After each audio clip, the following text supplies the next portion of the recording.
Hi, this is Martin from Alpha Yoga School, and this is another video from our hands-on adjustments series.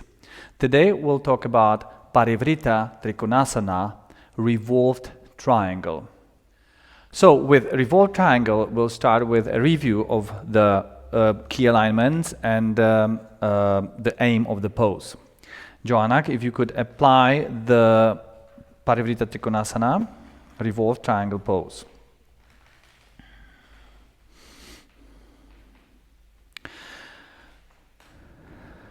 The key alignment of this pose is that the pelvis is square. That means that the hip bones, these bones, hip bones, Joanna's hip bones, are creating a square with front of the mat. That's where you sometimes hear the teacher cue square the hips. That's what it means. Your hips, these bones are square with front or side of the mat. It depends on how oriented you are on a mat. Another key alignment is that the hips, after they are square, should also be leveled. That means that they should not be falling like this or like this. They should simply be leveled parallel with the floor. And the aim of the pose is to place your palm on the outside of the leading leg and get deeper into a spinal twist. So this is the review of the key alignment, and the legs are straight. And another alignment, key alignment, is that the torso, the spine, is in line with the leading leg, is over the leading leg. So it's not there, it's not somewhere there. It's nicely aligned. So let's talk about the adjustments for a revolved triangle, but first let's back up a little and review the stance which the teacher applies for Parivrtta Trikonasana and how it actually changes for revolved triangle. Since it is a spinal twist, it is no more a hip opener. So in Parivrtta Trikonasana, if you as a teacher come and adjust, I emphasized a lot that the stance is the thing that you need to memorize, and you have to know perfectly how to arrive to the students. In Parivrtta Trikonasana, my feet are parallel with the leading leg of the student, and I'm balancing her here. I am standing with her hips because it's a hip opener. Same would be with Utthita Parshvakonasana. If she bent her leading knee, put her hand there, I would again arrive and stay with her hips because my focus would be on opening or deepening her hip openers. Again, this would be for hip openers. My feet would be parallel with her leading leg, leading foot, as I would deepen her in the pose. It completely changes once you go into revolved poses, because revolved poses are no more hip openers, they are spinal twists. So if you could give me a revolved triangle.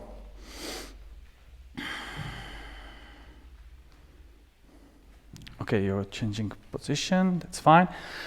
If I was going from Utthita Trikonasana or extended hip openers, I would be staying with the hips. No more for spinal twist. Spinal twist is happening mostly in the thoracic region. I have not, my primary business is not with the hips, it's then with the thoracic region. My arrival comes here. I will bend my knee and put it at her scapula. I could even, if she's all the way on the floor, if she would be on the floor, I wouldn't even have to bend my knee or lift my heel too much on my toes to reach it. However, if she's going to have a block, or if she's going to hold her ankle, this region I will not reach with my knee into the armpit or into the scapula. It will be my middle or upper thigh. Also, if she was a taller student, I would use all the way to my hip. Either way, this leg, which will deepen and push the right shoulder forward, is never my standing leg. This is my standing leg, and again, prevent to come into already bent pose, bending your knees, flexing your knees, and having a broad stance. It is absolutely unnecessary and impractical. What you want to come into is, you can change sides maybe, so that she can rest. You can put the block here, and again, I am coming to a student who is in Revolved Triangle. I simply come and put anything that on that thigh, from knee to thigh, in her armpit. My aim is to put a hard thigh into an armpit and hold her shoulder. That way, and place my hand on her hips, stabilizing, and this is how I arrive. If the hand is a little bit in my way, I can move my hand, and now I am leaning in and checking her stance and whether she's relaxed and whether she's balanced. My right hand comes thumbs down, internal rotation of my right arm, thumb into her hip crease. And once I set this up, now this knee will push forward, that hand will push back to create the opening, return, spinal twist, and this hand will push the hip back so that we also take care of the key alignment, which is the hips are square and leveled. So from person who is somewhere here, having this side of the body short, in order to reach maybe all the way to the floor, I will lengthen this part and deepen her spinal twist like this. After 4 breaths, I'll cue her verbally to look down, find your balance, replace my hand to the hips, take her hand and help her to come up carefully as she changes sides. There is this tendency that when you go and want to adjust the left side, you should be running around, but this is a mistake because she is offering me the shoulder on the other side. So a lot of times when I was learning this, I would have to run back, realizing I shouldn't have changed the position in the first place. So in other words, if she is here, right side, I'll help her to exit, stay here, say left side, right hand to the outside of your left foot, nice stance, stay here, right knee comes into her armpit, lean in, hold her shoulder, put my left thumb, internally rotate palm towards the back of her mat, place it into a hip crease, push the knee in as I draw the shoulder back and push this hip back. 1, 2, 3, 4, 5. Next exhale, look down, find your balance, take your hand, come up carefully, find your balance, come up carefully. And next exhale, step to the front of the mat. Again, Parivritta Trikonasana, revolved triangle with a different angle of camera so that you can see what I'm doing perhaps from a different angle. So again, the student is now doing Parivrtta Trikonasana on the left side, but that's okay. I'm coming in, placing my knee or thigh in her armpit and holding her directly here. I will push the knee in, or rather use my hand, this hand, to roll her over the knee as I slightly push the knee in.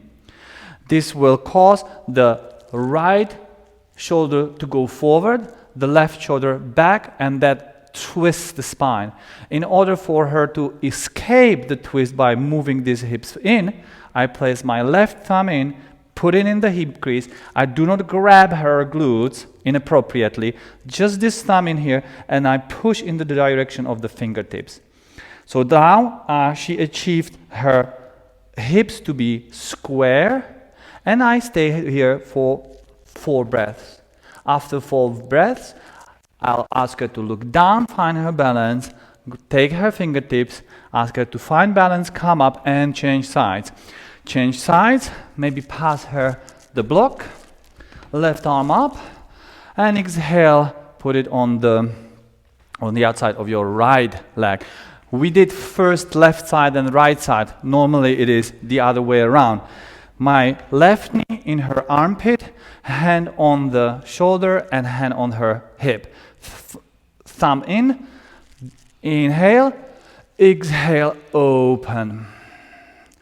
1, 2, 3, you can even fix her palm.